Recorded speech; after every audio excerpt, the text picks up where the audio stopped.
Okay, mega mega love shoutout po sa lahat na manonood po sa Willie Boy GK TV channel. At dito na naman tayo sa ating informative vlogs dito sa ating kinaroroonan ngayon dito sa Barangay Dampalit, Migadike. Ito po ay isang kung hindi ako magkamali guys, ito ay mga 6 na taon, 5 taon, 5 o 6 na taon na yari na. Ito po ay isang Migadike at siguro ito ay proyekto rin ng DPWH kung saan sa ngayong mga araw ay napakainit ng investigasyon ng Senado tungkol sa mga anomaliyang paggawa sa mga flood control, kasi isa ito guys sa flood control dito sa may Dampalit, Malabon. At guys, sa kasalukuyan parang wala naman tayong mapuna na baka sa ano na hindi maganda. Ang tanging na ano lang natin baka sa ano ang ating na obserbahan lang, nadaanan. At siyempre madalas kasi ako dito, kami dito masyal, mag-jogging dito sa may lugar na to. At ang kapansin-pansin lang dito guys, at sana ma-aksyonan na rin ng ating gobyerno ang mga putol-putol na nakapagtataka baka sa hindi dire-diretso yung kalsada. At hindi natin alam kung wala po tayong kung ideya kung bakit ganoon, bakit putol-putol. Maaring siguro sa ating opinion lang, maaring ito ay mga boundary ng mga kontraktor na nagkukontrata dito sa sa Migadike nito ng Dampalit, Malabon. Kasi mamaya guys, ipapakita ko sa inyo ang mga dugtong yung mga putol na daan na ibig sabihin putol na daan yung hindi simentado. Siya baka sa may para may boundary tingnan, at inyong makikita niya mamaya yan guys dito sa ating video. Dahil ito guys, yung lugar na to halos araw-araw basta magandang panahon, ito po ay pasyalan ng mga tao. At dahil dito makakalanghap ka ng sariwang hangin, at napakaganda guys ng napakaganda ng kapaligiran. Relaxing ang kapaligiran dahil malapit na dito guys yung Manila Bay. At ito siguro magsilbing magsilbing harang ito kung sakasakaling yung sinasabi nilang tsunami o kaya yung malaki na pag ng dagat. Maring makakatulog itong Migadike na to para hindi makapasok. Pero guys, may mga portion atin madaanan na putol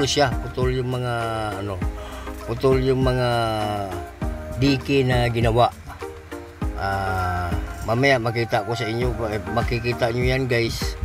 At sana dahil ngayong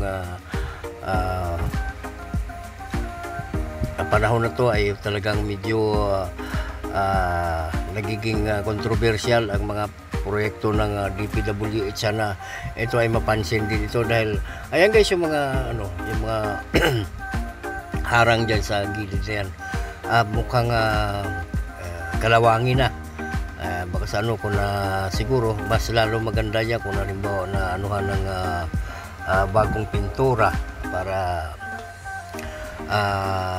lalong gaganda, kasi napakaganda ng lugar na to guys sa totoo lang. Makikita nyo naman guys, kahit hindi natin sabihin, makikita nyo naman na parang talagang napakaganda. Marami ang nagja-jogging dito, maraming mga paninda, makikita nyo guys mamaya. napakaraming paninda dito sa lugar na to at napakaraming tao. Dito pala tayo guys sa bungad kaya baka sa hindi pa nyo na hindi nyo pa nakita. At balikan pala natin guys yung bungad na yung kanina, doon yung papasok doon guys sa may kita nyo yung pinaka intro. Yun sa isa nating napuna na hanggang medyo matagal na rin, taon na rin nakalipas, parang hindi pa nadugtong. At yung guys, yung tinutukoy ko, ayun makikita nyo guys yung yan yung balikan ko, ayan nakikita nyo guys, yung area na yan guys ay na yan, Malabon, Ubando, yung mga area na yan guys, Ubando. Kaya tayo ay nagtataka bakit hindi na yung doon ang baka sa yung diki, baka sa para may putol pa. Hindi natin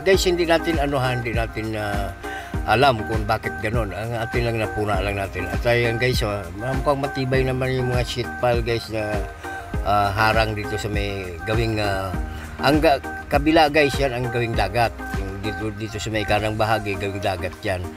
Pero dito sa kabila, yan ang gawin dito sa loob. Kaya makita natin ang medyo siguro matibay naman.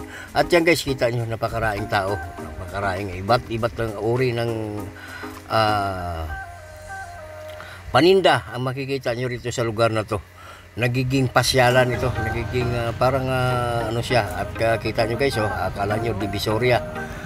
Shout out pala kay Ma'am Tindira na nakabili tayo kanina guys ng ng sando saka sweatshirt. Shout out kay Ma'am. Sabi ko kasi panoorin niya itong video nito para okay guys, samahan niyo pa ako. Ayan guys, pag gusto niyo mga magagandang t-shirt sa murang halaga, diretso pa sa gawing dulo para sa mga hindi pa nakapunta dito guys. May libreng hanger daw po. Baka sa makikita nyo dito sa ating video kung ano ba yung sinasabi nilang Mega Dike dito sa may Dampalit, Malabon. Puro Japan. Ito nga, gaya nga sabi ko, ito ay proyekto rin ng nakakasiguro naman din tayo, proyekto ito ng DPWH. Ayan guys, kita nyo naman yan, may recraft naman din. Hindi natin gaano katibay yan, pero siyempre nakita nyo naman guys, siguro naman na yung pamalang lungsod ng Malabon ay hindi naman siguro gaya ng mga ayan guys, yung sinasabi ko kanina guys, yung putol-putol, ito na siya. Ito na guys, yung parang yan, mga tatlong siguro, tatlong bahagi na may ganyan. Ayan guys, yung unahan, nakikita nyo. Yan, medyo i-zoom natin. Ayan, nakita nyo, rin yan guys, baka sa diki rin yan pero may putol. Nagtataka tayo bakit may putol. Pag halimbawa na yan, di papasok rin yung tubig doon sa loob dahil putol siya. Hindi lang natin, ayan guys, yung yun, yan pang isa, putol din. Kaya baka sa bakit hindi pa nasa simento, ayan. At medyo gawin rito guys sa papasok, medyo yan, medyo rough road at simentado man, pero yun nga, medyo lumabas na yung mga lupa. Ayan guys, ayan ang mga tinutukoy natin guys na hanggang ngayon siguro maaring dugtungan pa tayo, hindi naman natin sinasabi na dugtungan pa siguro yan at para maging lalong safe yung Malabon, Ubando, nabutas sa baha. Ayan guys, ayan ang pangatlong na pinakita natin. Ayan guys, yung putol din. Maraming putol-putol pa na kalsada na hindi natin alam kung kailan pa ba ay madugtong yan, kasi marami kasi guys, ito ang pinakabungad guys, pinakabungad yan na bahagi ng Mega Dike at ang kalye na yun kanina guys ay De Los Santos Street. Yan lang po ang anuhin nyo, De Los Santos Street. At ito, papasok na po ito. At gaya nga lang sabi ko guys, hindi natin alam kung kailan pa ito madugtong ang itong simento na to. Kasi rough road to guys, siguro mga 200 meters yan. Puro pa lupa at palaisdaan yan. Dito sa kabila, dito sa kanan, ilog.